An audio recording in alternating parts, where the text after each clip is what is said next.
Y quisiera que podamos orar, hermanos, para iniciar esta reunión. Que el Señor permita que este estudio pueda ser de gran utilidad mientras tratamos de predicar su palabra lo más precisamente posible, ¿verdad? Lo más correctamente posible en base a la voluntad del Señor. Así que oremos, hermanos.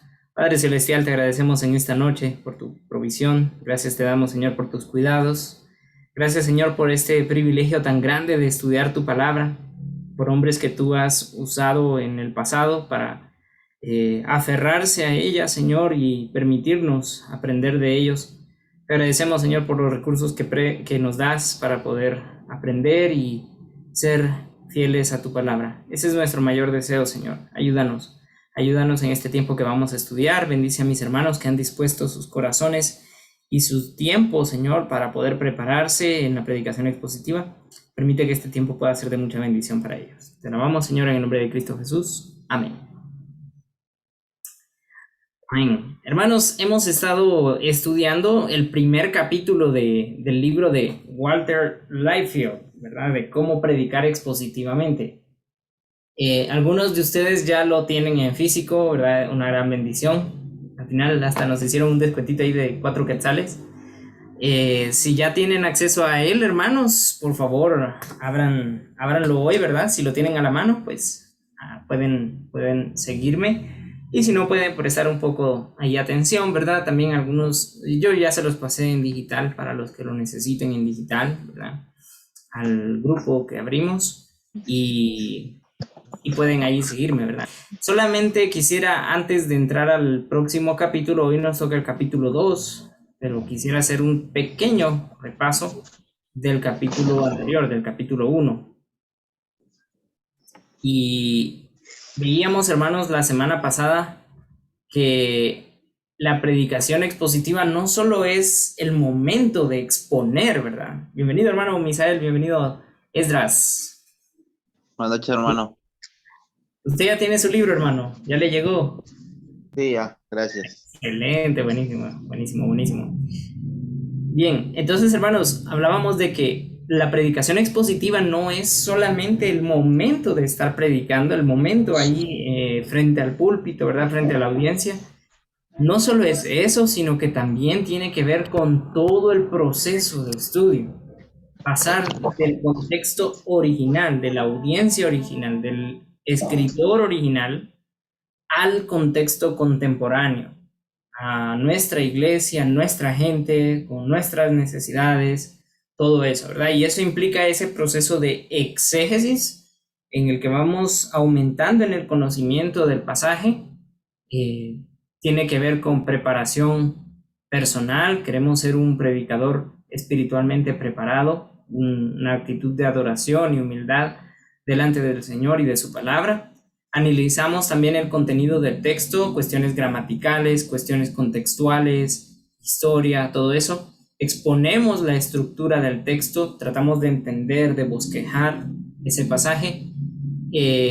Tratamos de aferrarnos al intento o a la intención, el propósito del autor en este pasaje y encontramos una verdad universal. Al punto en que encontramos esa verdad universal, ya empezamos a descender a nuestra audiencia contemporánea y al hacer eso aislamos el intento del sermón, ahora ya no del texto, ¿verdad? Porque ya descubrimos el intento del texto, ahora lo aplicamos al sermón. Organizamos la estructura del sermón, ya no es un bosquejo exegético, sino que es un bosquejo homilético. Pasamos a sintetizar o resumir el contenido del sermón, hacemos los puntos que se hicieron en este bosquejo, los llenamos de carne, ¿verdad? De contenido, ilustraciones, aplicaciones, otros pasajes paralelos que nos van a ayudar a explicar este texto, etcétera. Y luego la asimilación personal, cómo estamos alimentando a la iglesia y satisfaciendo las necesidades de nuestra iglesia local o de la audiencia que nos va a escuchar en este caso, ya sea un grupo de estudio, un grupo de jóvenes, la iglesia o lo que sea, ¿verdad? Entonces, al ver la sección del lado izquierdo que tiene que ver con la exégesis, las herramientas que usamos son la hermenéutica, el conjunto de principios para la interpretación, la exégesis propiamente, que es todo este proceso. Descubrimos lo que el texto significa y esto es una ciencia. Por otro lado, la parte de exposición tiene que ver con la homilética, la exposición propiamente, lo que el texto significa. Aquí descubrimos lo que el texto significa y aquí explicamos lo que el texto significa. Ya lo descubrimos, aquí lo explicamos. Y esto, hermanos, es un arte.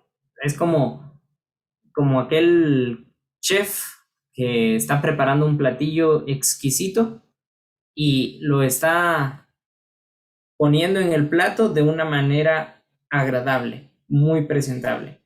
Todos los ingredientes se preparan por separado, ¿verdad? Cada uno lleva su tiempo, cada uno lleva su proceso y luego se van a juntar, pero deben colocarse de manera estratégica para que eso se mire bien, porque si se coloca todo revuelto y uno dice, ah, qué desagradable es esto, ¿verdad? Entonces lo mismo es al predicar. Tratamos de servir un sermón expositivo a los hermanos. Y nuevamente, hermanos, yo no me considero el mejor predicador expositivo ni nada por el estilo. Más bien, al leer al hermano Walter, ¿verdad? Y repasar otros libros, me ponía a pensar, wow, a mí me falta un montón, ¿verdad? Me falta un montón. Y espero que el estar haciendo estos estudios con ustedes, hermanos, me pueda ayudar a mí también a repasar. Pero la intención es poder darles estas herramientas a ustedes como varones que son responsables de exponer la palabra del Señor en la iglesia, ¿verdad? Entonces, este es un pequeño repaso de lo que veíamos la semana pasada. Ahora, hermanos, quisiera tocar algunos aspectos que están al final del capítulo 1 para poder introducir el capítulo 2. Se habla acerca de unas brechas y horizontes. Walter Liefeld enseña que hay un horizonte que es el límite de nuestra percepción y de nuestro conocimiento. Y esto es tanto para el escritor bíblico como para el intérprete, ¿verdad?, de hoy. Entonces, si ustedes ven aquí hay una imagen de un horizonte. Si usted estuviera en este lugar de la Tierra, no sé dónde es, parece que es como China, ¿verdad?, por esas estructuras de las casas. Si usted estuviera en ese lugar, el horizonte es eso, lo más que alcanza a ver con su vista, ese es su horizonte.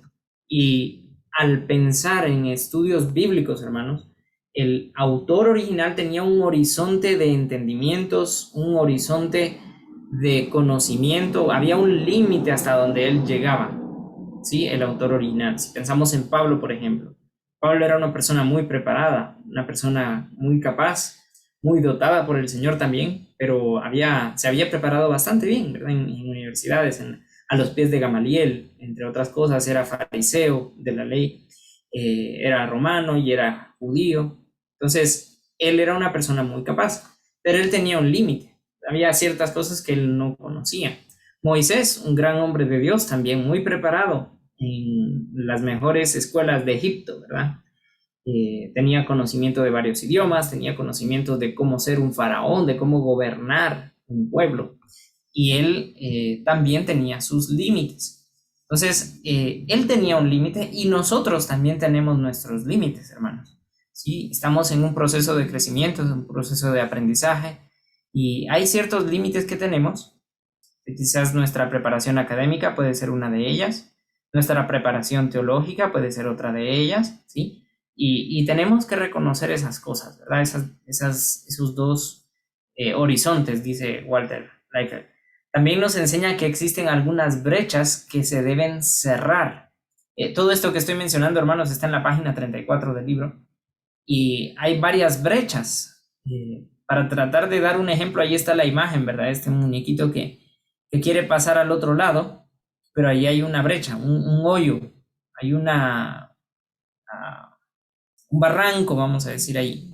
Entonces, él no puede pasar allá a menos que construya un puente que lo lleve de aquí a allá. Y eso es lo que hacemos al predicar la palabra del Señor. Tenemos que entender que existen brechas entre nosotros, la audiencia contemporánea, y la audiencia original. Algunos ejemplos de las brechas que existen es la brecha del lenguaje. La brecha del lenguaje, hermanos, sabemos que la Biblia no se escribió en español, ¿verdad? La Biblia se escribió originalmente en griego, el Nuevo Testamento. El Antiguo Testamento en su mayoría se escribió en hebreo y partecitas pequeñas tal vez de Daniel y otras porciones en el idioma arameo. Entonces, eso es una brecha de lenguaje que tenemos que reconocer. Para empezar, hermanos, en el idioma hebreo ni siquiera se usan vocales. En nuestro alfabeto, en español, tenemos consonantes en su mayoría, pero también tenemos vocales, ¿verdad? Y así es como formamos las palabras. Ahora imagínense formar una palabra sin vocales. Sin vocales. Por ejemplo, la palabra brecha. Si pensamos en la palabra brecha, ¿cómo lo escribiríamos sin vocales? Sería solamente la B, la R, la C, la H. Brech, brech. Y tenemos que añadirle alguna vocal para entenderlo. Pero si en vez de añadir la palabra, la vocal E, le añado la vocal O, ahí ya no dice brecha, ¿verdad? Ahí dice brocha. Así que imagínense, hermano, imagínense los problemas que pueden surgir solo por el hecho de no contar con vocales. Entonces, en la cultura hebrea se escribía sin vocales, solo con consonantes. Solo por mencionar un pequeño detalle, hermanos, de lo que es la brecha de lenguaje. Entonces, tenemos brecha de lenguaje, tenemos brecha de cultura también, pensando en que nosotros vivimos en una cultura muy distinta a la cultura en que se escribió tanto el Antiguo Testamento como el Nuevo Testamento. La cultura hebrea, cómo Dios fue formando al pueblo de Israel desde a partir de Abraham, de Isaac y Jacob, tenían ahí diferentes costumbres. Ahí en algunas épocas las personas se casaban con la persona que sus padres les pedía que se casaran. Eso para nosotros es algo ilógico ahora, ¿verdad? En el siglo XXI y especialmente en este continente en el que nosotros vivimos, en América. Pero allá en el Oriente, hermanos, es muy distinto, ¿verdad? Era muy distinto a esta cuestión. Entonces tenemos que saber que existe esa brecha. Después, en la cultura griega, ya en el Nuevo Testamento, habían otras costumbres, ¿verdad? Otras ideas, otro tipo de religiones, muchas otras cosas que deben entenderse. Y en el libro hay muchos ejemplos sobre esto, ¿verdad? Que ustedes pueden leer en ese capítulo. Otra de las brechas que nosotros podemos encontrar es la brecha geográfica. La brecha geográfica. Descendió de Jerusalén. ¿Por qué dice descendió de Jerusalén? ¿Será que estaba en una montaña? ¿Estaba en alto o está hablando de norte a sur? ¿A qué se refiere cuando dice descendió de Jerusalén a tal región? El conocer la geografía, hermanos, tener acceso a mapas, por lo menos un mapita, ¿verdad? Algunas Biblias de estudio tienen mapas, como la Biblia de estudio MacArthur, ¿verdad? Tiene mapas al final de la Biblia. Tengo una Biblia de referencia Thompson, aquí también, que tiene buenos mapas en la parte de atrás. Y eso nos ubica, nos trata de ubicar un poco para tratar de entender dónde es que se daban los hechos y por qué se dice esto, ¿verdad? Cuando dice que Jesús fue de cierta región de Judea a Samaria, ¿verdad? Entonces, ¿cuántos kilómetros recorrió? No lo hizo en carro, no había helicóptero, ¿verdad? Tenía que ir a pie. O cuando se dice que Pablo pasó de Asia Menor hacia Macedonia, ¿verdad? Hacia la región griega, tuvo que pasar en barco, porque ahí no había, o sea, había un mar en medio, entonces sabemos que tenía que pasar en barco. Conocer la geografía nos ubica, hermanos, de tal manera que podemos entender mejor los acontecimientos y entonces hacer un puente entre nuestra cultura, nuestro lenguaje, nuestra geografía y el idioma original, la cultura original, la geografía original. Otra de las brechas que debemos cerrar, ¿verdad? Que debemos tratar de cerrar a través de esos puentes es la brecha histórica. Todos esos acontecimientos que ocurrieron en ese tiempo, debemos conocerlos y tratar la manera de ubicar también a la congregación en esto. Cada incidente en la escritura depende de un gran contexto histórico que lo afecta. Y nosotros como estudiantes de la Biblia, hermanos, tenemos que tratar de conocer algo de estas distintas políticas que habían, guerras, deportaciones, catástrofes naturales, etcétera. Ahí a Walter Liefeld ponía el ejemplo de Pablo, ¿verdad? Cuando fue encarcelado y uno se pregunta, pero ¿por qué no lo juzgaron, ¿verdad? En Hechos 16, sino que solamente lo metieron preso sin juzgarlo. Pero en esa cultura era así, ¿verdad? El emperador podía, solo porque le caía mal a alguien, meterlo preso y ya. Y eso fue lo que pasó con él y también con Juan el Bautista y otros, ¿verdad? Entonces, conocer esa historia, tratar de entender un poquito mejor la historia nos ayuda a eso. Ahora, ¿cómo le puedo hacer yo para saber estas cosas, verdad? ¿Cómo le puedo hacer yo para cerrar esa brecha de lenguaje si yo no sé griego ni hebreo, ni mucho menos arameo, verdad? ¿Cómo puedo yo cerrar la brecha de la cultura si yo no sé nada de cómo se usaba, cómo se hacía el matrimonio en las tierras bíblicas, cómo se usaba la ropa en las tierras bíblicas, qué costumbres había? Yo no sé nada de eso. La geografía, mucho menos, ¿verdad? No conozco los mapas originales ni la brecha histórica. Entonces, ¿qué puedo hacer yo para esto, hermano? Muchas veces hay herramientas que nos ayudan para esto, que son los diccionarios bíblicos. Hay diccionarios bíblicos ilustrados, grandes, gruesos así, que tienen bastante información sobre esto y uno busca, ¿verdad? Por palabra ahí y ya logra llegar a entender un poquito mejor. También las Biblias de estudio tienen en la parte introductoria, antes de cada libro de la Biblia, un buen párrafo, ¿verdad? O páginas incluso de contenido en cuanto a introducción de ese libro y nos proporcionan información histórica, información cultural que nos ayuda. Y en las notas al pie de página también nos proporcionan información acerca de la cultura. Entonces es muy importante usar esto. Otro recurso que puedo usar para las brechas de lenguaje, hermanos, es los diccionarios bíblicos expositivos. Por ejemplo, el diccionario Vine, escribe Vine, y concordancias exhaustivas como la concordancia Strong. Les voy a mostrar un ejemplo de las que tengo yo aquí.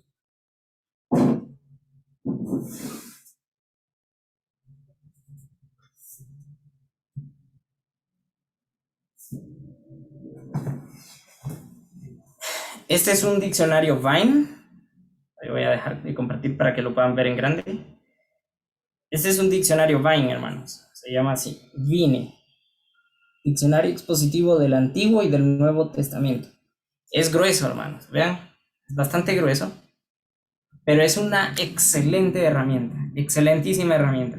Si usted necesita averiguar el significado de una palabra en el idioma original, esta es la mejor herramienta que usted puede adquirir. Y está en formatos digitales también y está en formato de papel. Algunos prefieren en papel, ¿verdad? Por la relación ahí con... Hasta les gusta sentir el aroma del papel. Son así bien, bien, les encanta eso, ¿verdad? Y es bueno, hermanos, es bueno tener recursos en papel, porque ¿qué pasa si se va la luz y tiene que estudiar? Ahí tiene el recurso en papel, ¿verdad? Otro recurso que les mencionaba es la concordancia Strong, ¿verdad? Esta es una concordancia. Una concordancia, hermanos, le da el uso de las palabras, en qué versículo se usa una palabra en específico. También es bastante grueso, ¿verdad? Para que vean la comparación, son así bastante grandes. Mira el tamaño de un teléfono. Bueno, ya lo vieron con mi cabeza, ¿verdad? Más o menos qué grande es. Esta concordancia, hermanos, si usted quiere saber el significado de una palabra o qué palabra exactamente se usa en el griego, puede buscarla aquí primero y luego con el número que le dan aquí puede buscarlo en el diccionario Vine. Y entonces ya tiene una definición más precisa. Sí, en el teléfono también se puede conseguir, hermano, sí. Hay recursos en el teléfono. Uno muy bueno que les puedo recomendar se llama My Bible. My Bible. Se escribe Bible. Bible. Ese recurso, hermanos, es excelente. Es excelente. Ustedes pueden tener en la palma de su mano cientos y cientos de recursos que a veces yo me sorprendo de cómo es que tienen ahí metido tanto recurso. Y se los voy a enseñar, más o menos es así. A ver si lo pueden ver ahí. No creo que no se puede ver. Ahí está, ese. My Bible. Esta aplicación, hermanos, en esta aplicación usted solo le da clic a una palabra que usted quiere investigar, por ejemplo, esta palabra, Dios. Le di doble clic y automáticamente abajo me abre todos los diccionarios en esa palabra y me da definiciones, me da referencias cruzadas y uno puede investigar bastante en su teléfono. Solo que a veces nos cuesta ver un poquito, ¿verdad? La letra chiquita, entonces ahí se dificulta un poco. Pero lo que voy, hermanos, es que hay ahora, en el siglo XXI, hermanos, hay infinidad de recursos a los que podemos optar, ¿verdad? También hay una aplicación muy buena que se llama Logos, solo que esa sí es pagada, que es excelente, que nos proporciona muchos recursos, incluso en el idioma original. Usted solo se pone encima de la palabrita y automáticamente le tira toda la información gramatical, léxica, sintáctica, definiciones de diccionarios, etcétera, entre muchas otras cosas, ¿verdad? Solo por mencionar algunos recursos, hermanos, que podemos utilizar para tratar de cerrar esa brecha entre el original, el autor original, la audiencia original y la audiencia contemporánea, ¿verdad? Porque no solamente queremos exponer el pasaje bíblico correctamente, no solo queremos dar información apropiada, pero queremos que esa información sea relevante para nuestros hermanos que nos escuchan, ¿verdad? A veces predicamos de una manera muy contemporánea, pero no estamos siendo apegados al texto bíblico. Y a veces se corre el otro riesgo, el otro extremo, ¿verdad? Que estamos siendo muy bíblicos, muy explicativos, excelente, pero se nos pasa por alto aplicarlo correctamente a nuestros hermanos, a nuestra congregación. Entonces hay que hacer esos puentes de una manera efectiva. Hay que cerrar esas brechas y hay que cerrar también esos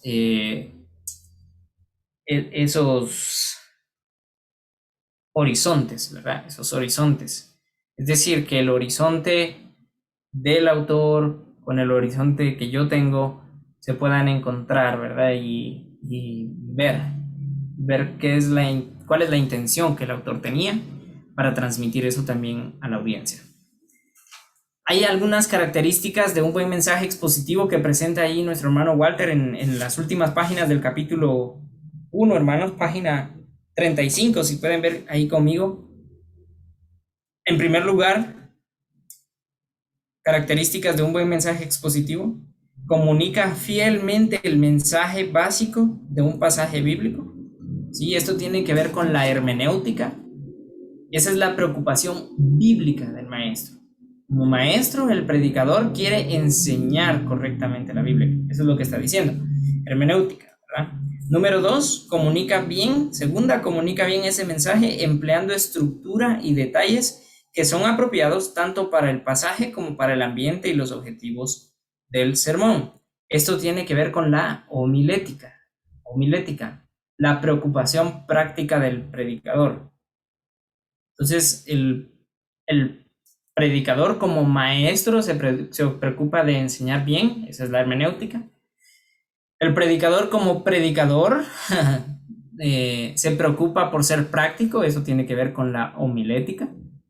Y número 3, atiende las necesidades reales de la congregación de una manera compatible con el propósito y la función del pasaje en su ambiente original, y es predicado por un siervo de Dios lleno e inspirado por su espíritu.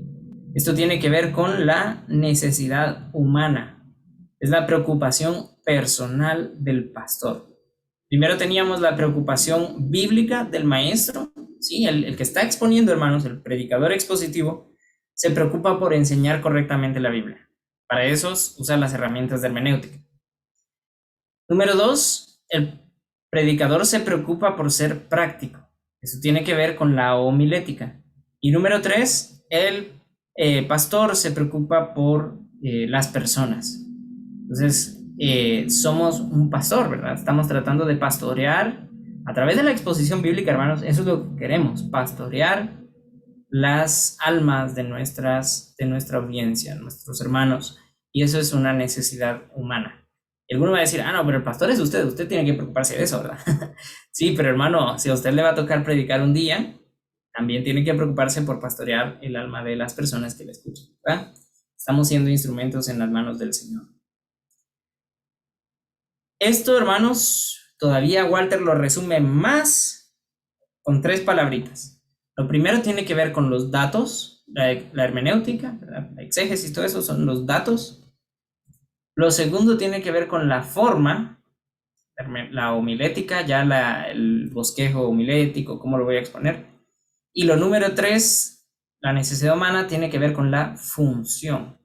Y a lo largo de estos tres es que vamos a estar estudiando el resto del libro. Entonces era importantísimo que diéramos este repaso para saber esto. El autor del libro, Walter, ilustra esto con el puente, se llama Puente Triboro en Nueva York.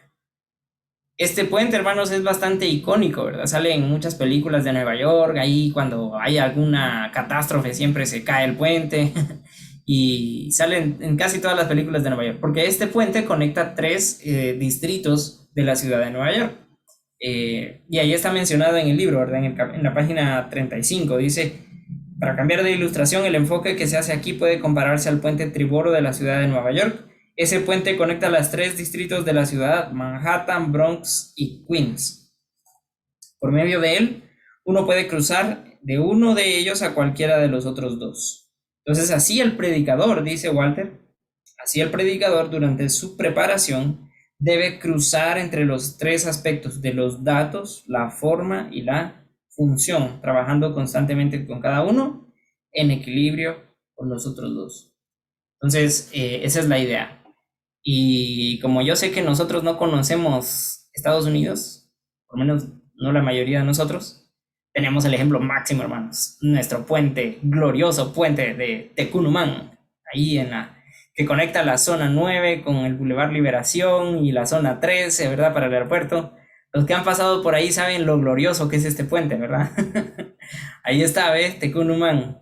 Y miren, 3 niveles, ¿verdad? Que pasa hasta abajo, que viene de allá del obelisco, para zona 13, para el Atanasio. Los que vienen del Trébol ahí pueden acceder hasta la zona 9 o pueden seguir hacia Boulevard Liberación. Y los que vienen de zona 9 también pueden ir para cualquiera de los lados. Entonces la idea es, hermanos, que nosotros como predicadores debemos ir cruzando estas tres, ¿verdad? Estos tres aspectos de los datos, la forma y la función. En eso vamos a estar estudiando el resto de clases que vamos a tener aquí, ¿verdad? Y una buena parte la vamos a pasar en los datos que tiene que ver con la exégesis, ¿verdad? Eso es ya el cierre del resumen del capítulo 1. Y ahora pasamos, hermanos, al capítulo número 2, que tiene que ver con la exégesis práctica. Los datos, examine el contenido.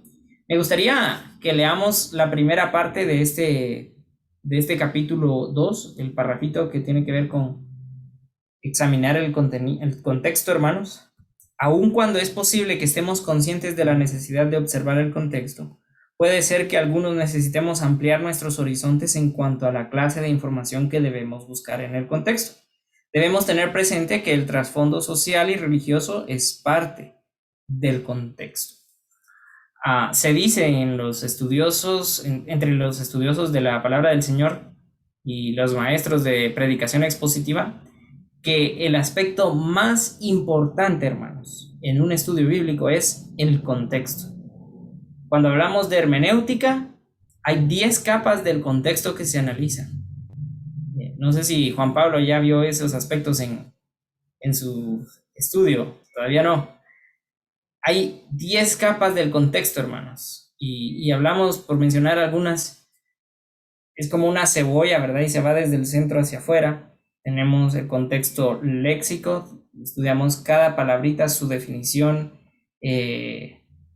palabras clave, ¿verdad? La definición exacta de esa palabra clave. Contexto sintáctico, número 2, que tiene que ver cómo se relaciona esa palabra con otras palabras del texto. Luego hablamos del contexto inmediato, que es lo que hay arriba y abajo del texto. El contexto más amplio, que tiene que ver con el libro en general, donde está. Luego analizamos el contexto histórico, que se analiza el trasfondo, que ya hemos hablado un poquito acerca de ello. Y así, van varios contextos, hasta llegar al contexto de toda la Biblia, de cómo este pasaje encaja en otros pasajes bíblicos. Entonces, el contexto, hermanos, es una de las cosas más importantes al estudiar la palabra del Señor. Por eso debemos examinar el contexto y por eso es lo primero que nos aparece aquí también, ¿verdad? Y una de las cosas que debemos hacer al examinar el contexto es observar el trasfondo. Observar el trasfondo. El autor aquí da varios ejemplos, hermanos. En las primeras páginas hay ejemplos de cómo se observa el trasfondo. Pero él menciona una frase interesante y la apunté aquí en la pantalla para ustedes. Él dice, cuanto más descripción de ambiente en el que ocurre la acción proporciona el predicador, tanto más fácilmente la congregación podrá identificarse con las circunstancias bíblicas. Cuanto más nosotros, hermanos, proporcionamos a la congregación esta información, ¿verdad? La ubicamos, le explicamos dónde es que estaba Pablo, por qué es que estaba allí, qué es lo que estaba haciendo, quiénes estaban con él, todo eso, ¿verdad? Mientras más información le aportamos a la audiencia nuestra, ¿verdad? La iglesia, ellos van a ubicarse más fácilmente en ese contexto. Entonces, para ellos va a ser más fácil identificarse con las circunstancias bíblicas y por ende aplicarlas también a su vida. Y él ponía un ejemplo, ¿verdad? De que él le proporcionó toda esa información de la que se habla aquí en las páginas, si no estoy mal, la página, vamos a ver, creo que desde la página 30, 40, 39, 40, 41, ¿verdad? Toda esa información de Hechos capítulo 16, él se la presenta a la iglesia y después le dice a la iglesia, hizo ese ejercicio, ¿verdad? Díganme ustedes las aplicaciones. Y solo con la información que él le había proporcionado, los mismos miembros ya estaban aplicando a su vida el texto bíblico. Entonces, imagínense lo útil que es esto, hermano, de descubrir ese trasfondo lo más posible y transmitir la mayor información posible de trasfondo a nuestra iglesia para que ellos se puedan ubicar. Eso viene siendo algo muy, muy productivo que nos lleva a aplicar mejor el pasaje a la audiencia original, a nuestra audiencia.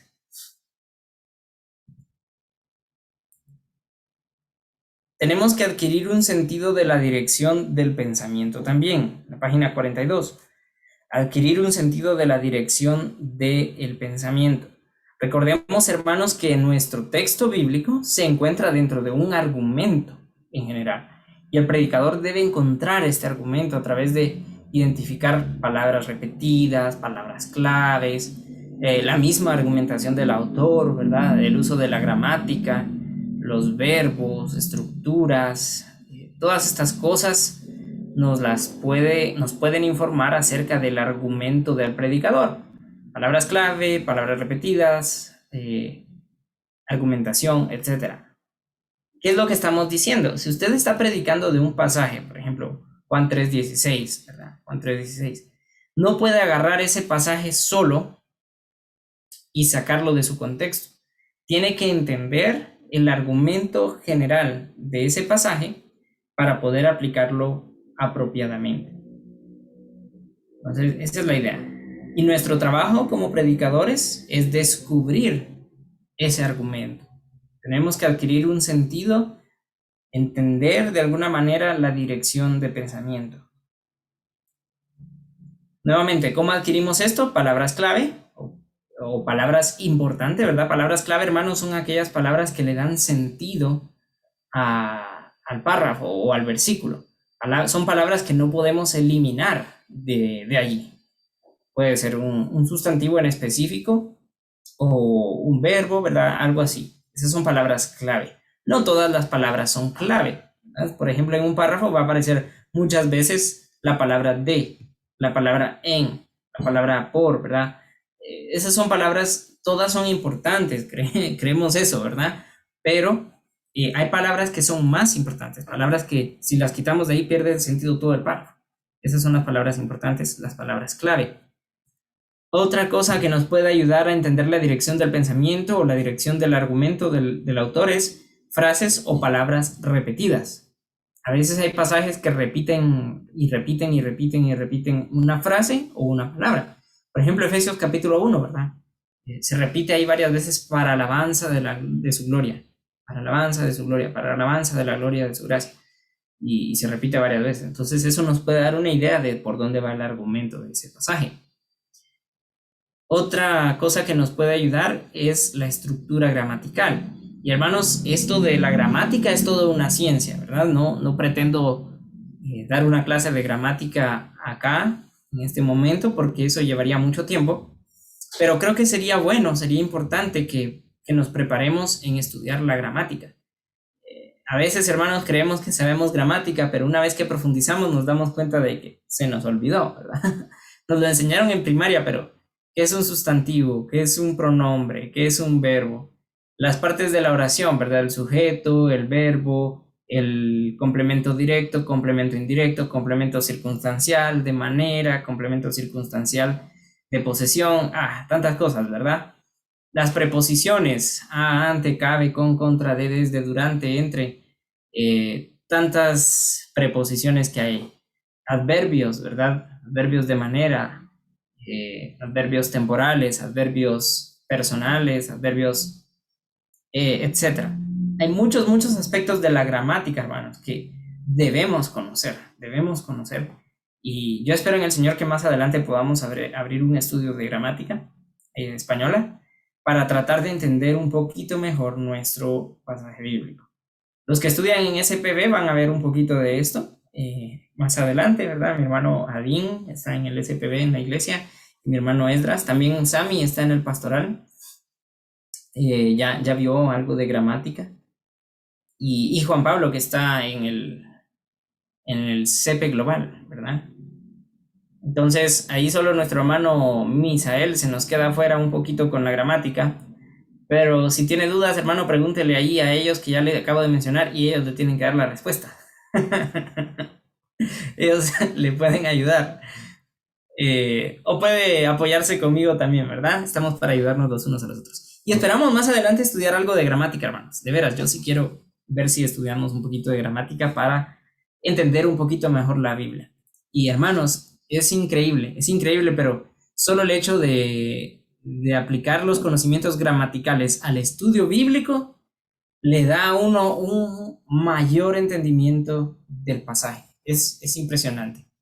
Entonces, ese es otro de los aspectos que podemos tomar en cuenta a la hora de tratar de entender la dirección del pensamiento. A veces un verbo, hermanos, es el verbo principal y nos transmite la idea principal del pasaje, pero hay que identificar cuál es el verbo principal. Hay muchos verbos en un párrafo, ¿verdad? A veces una conjunción, hermanos, una conjunción nos puede marcar la pauta de qué es lo que se está hablando, ¿verdad? Una conjunción y o una frase transicional como por tanto, ¿verdad? Por lo cual nos puede marcar muchas cosas. Todo eso se ve en la estructura gramatical. Otro aspecto más, hermanos, como ejemplo, es la literatura. Debemos entender que los pasajes fueron escritos en diferente contexto literario y dentro de este contexto literario puede existir otros tipos de literatura, ¿verdad? Por ejemplo, si estamos analizando una carta de Pablo a los tesalonicenses, a los filipenses, esa es una literatura de tipo prosa, se le conoce así, prosa, y es una epístola, ¿verdad? Género epistolar. Entonces, él va a hablar como que está hablando directamente con ellos. Es una carta, ¿verdad? Le está explicando y es más que todo algo instructivo. Todo se dice directamente. Pero dentro de esa literatura a veces encontramos hipérboles, a veces encontramos exageraciones que Pablo dice, si yo hablase en lenguas angelicales, él no está diciendo que él habla en lenguas angelicales o que quiere hablar o que va a hablar algún día, no. Él solo está exagerando para transmitir un punto, ¿verdad? Entonces, el conocer de literatura, los géneros literarios también nos ayuda un poco a eso. Y nuevamente ahí creo que Sammy va a profundizar un poquito más en eso, en el SPB. Yo creo que ya lo hicieron, ¿verdad? Con Benedicto. Y creo que Juan Pablo también en el CP Global.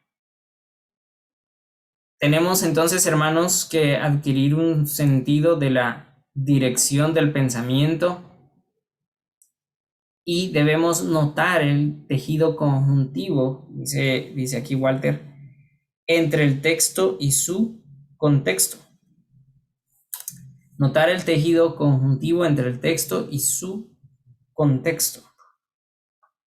Él da muchos ejemplos ahí, hermanos, acerca de esto, ¿verdad?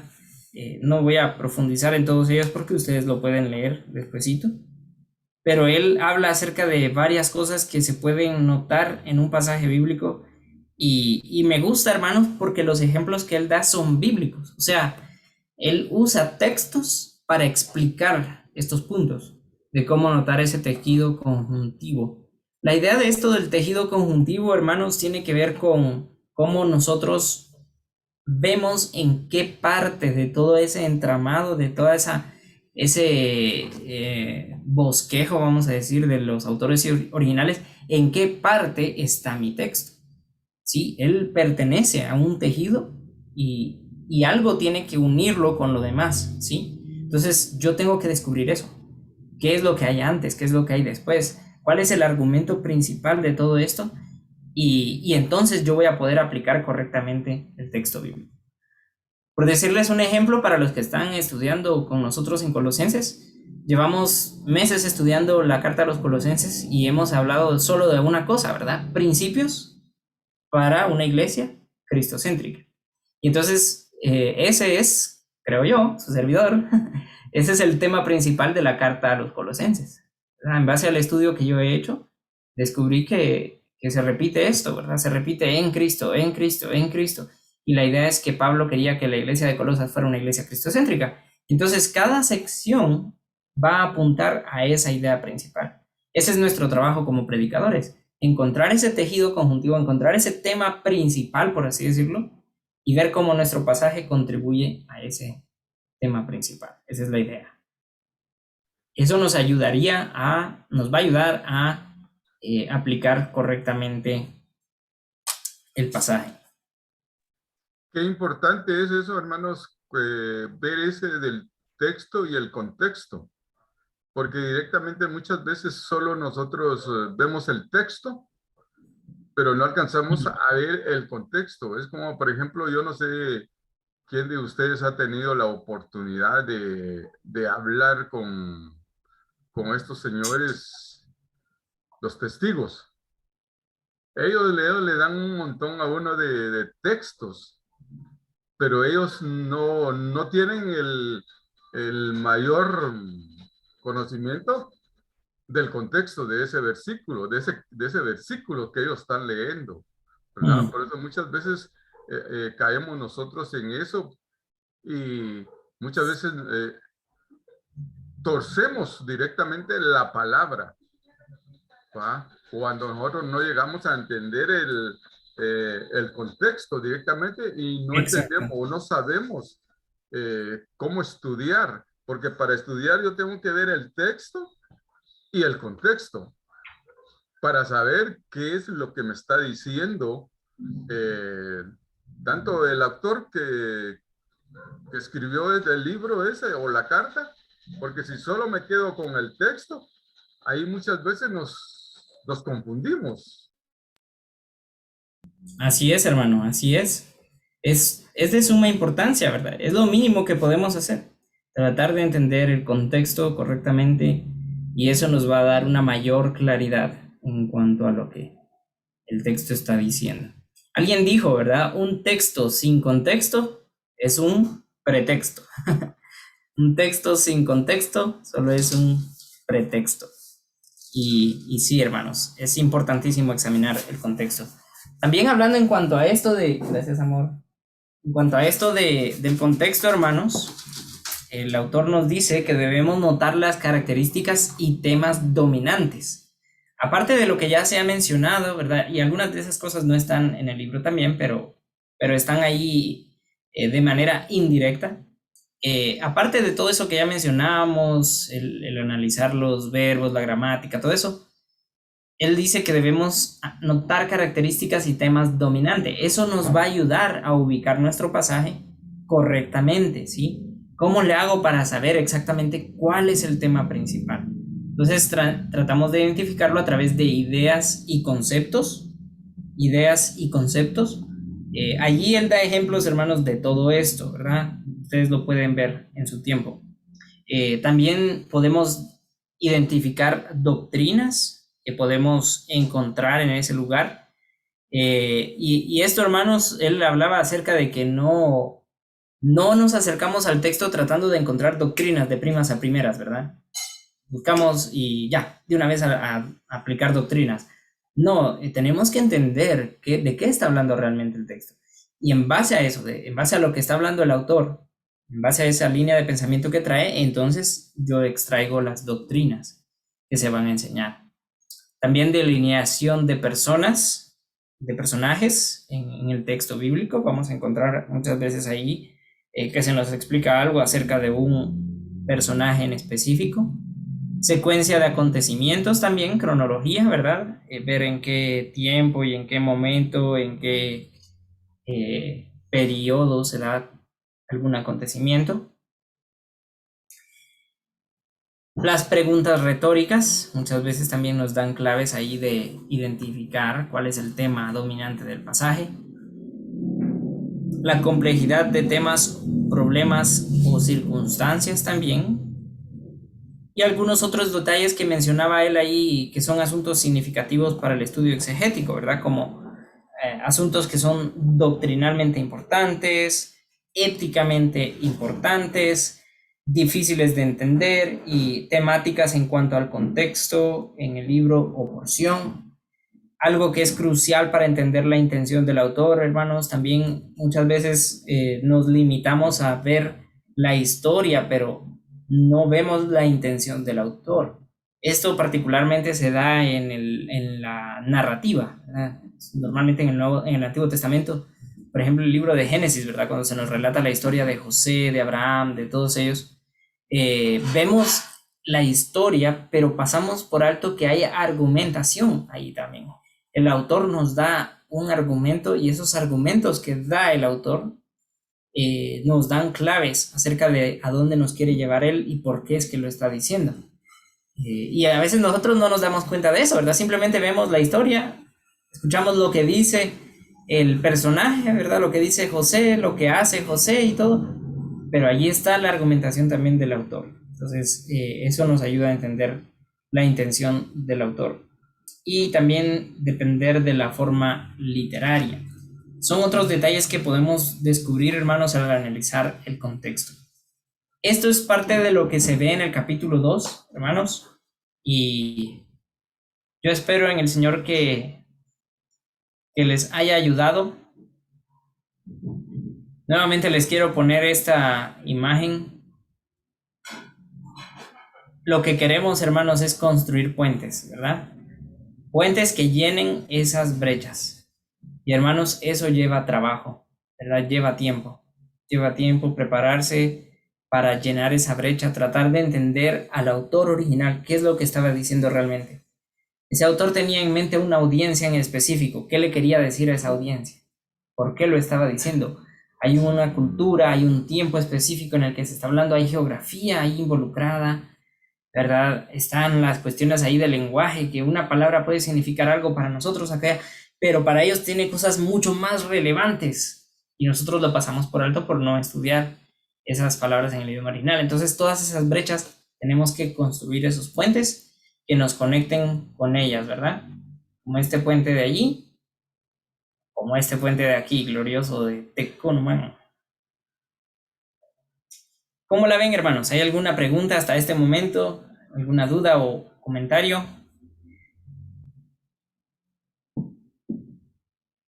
O reclamo, también se vale.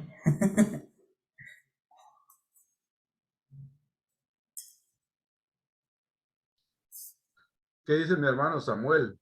Que lo veo tan callado ahí. A mí me quedó claro todavía. Están viendo la necesidad de explicar expositivamente esas brechas que la mayoría de gente no le pone atención, pues, porque se predica de una manera mala actualmente, hablando así en la iglesia en general. Y el pastor que sigue como si estuvieran predicando esa iglesia, así mismo va a predicar él, va. Entonces, esto ayuda para ver la necesidad que hay de predicar correctamente La gramática ayuda demasiado, en serio. Sería bueno hacer un estudio de eso. Pero esto nos ayuda a ver qué problemas hay actualmente y cómo resolverlos poco a poco. Excelente. Sí, en la iglesia donde Sammy se congrega actualmente, el pastor Carlos Parr ha estado enseñando gramática por creo que 3 años, ¿verdad, Sammy? 2 o 3 años, ¿verdad? Y ha estado repasando gramática. Tienen un tiempo especial para estudiar gramática, así como este tiempo que tenemos nosotros ahorita. 1 hora, 2 horas estudiando gramática, les deja las tareas, ¿verdad? Y todo. Y los miembros interesados en aprender, ahí están. Y eso les ha ayudado bastante a asimilar mejor el texto. Así que sí, vamos a ver qué día incluimos gramática en nuestra iglesia también. Buenísimo. Bien, hermanos, ya estamos cerca de la hora final, así que vamos a ir terminando por hoy. La próxima clase vamos a estudiar el capítulo 3 de este libro, que tiene que ver siempre con la exégesis, los datos exegéticos, ¿verdad? Los datos exegéticos, bosquejos exegéticos, mejor dicho. Sería la página 55 hasta la 65, por ahí, un poquito más, ¿verdad? 66. Esa es la sección que nos correspondería. Los libros hasta aquí, ¿verdad? De aquí para acá. Esta de aquí sería para la otra. Entonces, hermanos, tal vez logramos cubrir esa también, modelos narrativos y de composición. Solamente que esta próxima semana vamos a pausar, ¿verdad?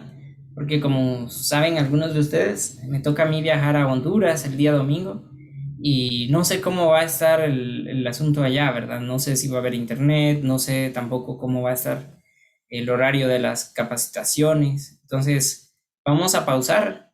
Además, yo creo que algunos de ustedes van para la playa, ¿verdad? Ahí a chamuscarse un poquito, a echarse el chapuzón. Entonces, Si somos prudentes, la playa no queda ahorita para nosotros. sí, piscina entonces, piscina. Sabiendo cómo está, ni piscina, Ahí pero, Montesión. pero sí, se dio cuenta el domingo cómo estaba el gentío ahí, vamos. Oh, sí, Sí, estaba demasiado. lleno, ¿verdad? Y eso, amados hermanos,